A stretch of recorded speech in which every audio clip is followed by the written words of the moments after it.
Hey everyone, it's Simon here. How are you? Now, whilst I was wailing away on the gibbo this morning, making my neighbours happy one riff at a time, I snapped a string. And it made me think I should make a little video, but not a boring one, on restringing and how you get the guitar to stay in tune. Number one is if you snap one string, don't just replace one string. Replace all of them, because it means if that one string is so tired that it's snapped, you know, everything being equal and your guitar is working properly, you need to probably change all of them. And it was true, because I hadn't replaced the strings on this guitar for 2 years. All right, next thing, the rags. I've got these microfiber cloths. I have a yellow one for putting the lemon oil on the neck. Don't use lemon oil on a maple fretboard. I don't know why that is, but somebody told me not to do that once, so I'm now telling you. Have a cloth to put the polish on and spray it onto the cloth and then put it on the guitar. Don't spray it straight onto the guitar.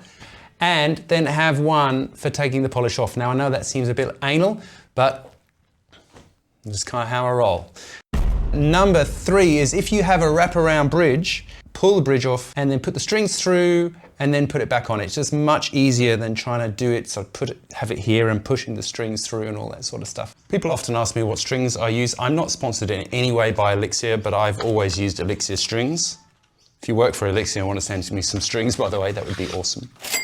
I use 10 to 46 on all my electric guitars, because I'm a bit of a softie. Here's another thing, when you've got the string, don't hold it near your eyes. Basically flick the ball out and then hold it away from your body and it'll all come out. Sorry to sound like your mum there. Watch your eyes with them strings. One other thing is if you've got a tune-o-matic bridge or a wraparound bridge, be careful with these pegs, because obviously they control the height of where the saddle piece goes. So when you're polishing or whatever, just be careful of those and make sure you don't twist them around as you polish, if you know what I mean. All right, so I've got the strings here all lined up. Just gonna pop that on there. There are roughly 10,000 different ways of doing this, by the way, but a luthier told me how to do it. Like he said he does his like that, like this, so I figured like he probably knows, he makes guitars for a living. And loads of other guys who are techs and stuff, they actually tie the string on the guitar. So effectively you put it through the hole first, right? So now, what you need to do, you see I've got 2 fingers here. I'll try and do it that way around. 2 fingers here. So that's how much sort of give you need, right? So you hold it there. Now, the string is gonna go around the peg this way, right? But what you do first is you put it the wrong way and you make a kink and you put it underneath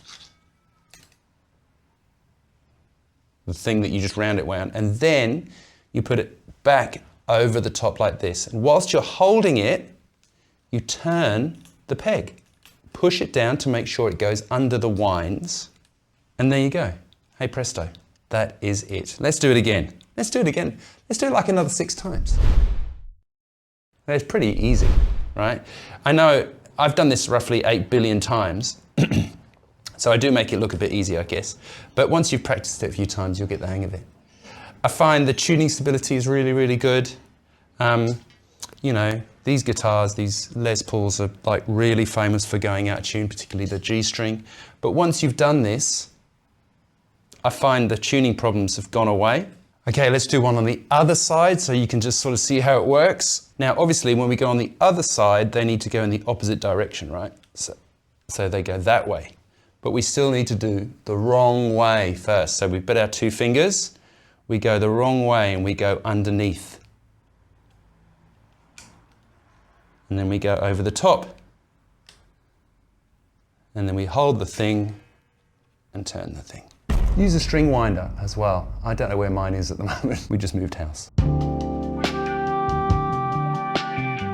It'll be somewhere in a cardboard box somewhere, but that makes this whole process a lot easier. Okay, my last tip is about how it stays in tune after you string it. So a lot of times when I first started out, I would string the guitar, tune it up, and then for the next 3 or 4 weeks, it would constantly go out of tune.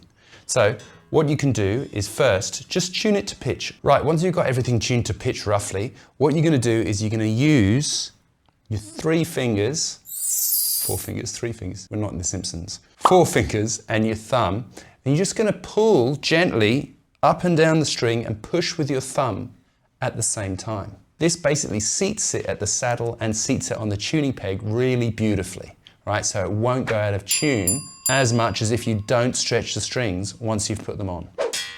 Now a D sharp, a little bit more than D sharp. So I was about a quarter of a tone out. The first time I was 7 semitones. And so that is how you get your guitar to stay in tune right after you've strung it. Like I'd be comfortable to go and do a gig in the next 10 minutes after I've stretched all these strings. Okay, that's it. That's my 5 restringing tips for you. I think there might have been 6 or 7 in there, but I hope they helped. I'll see you next time. All the best. Bye for now.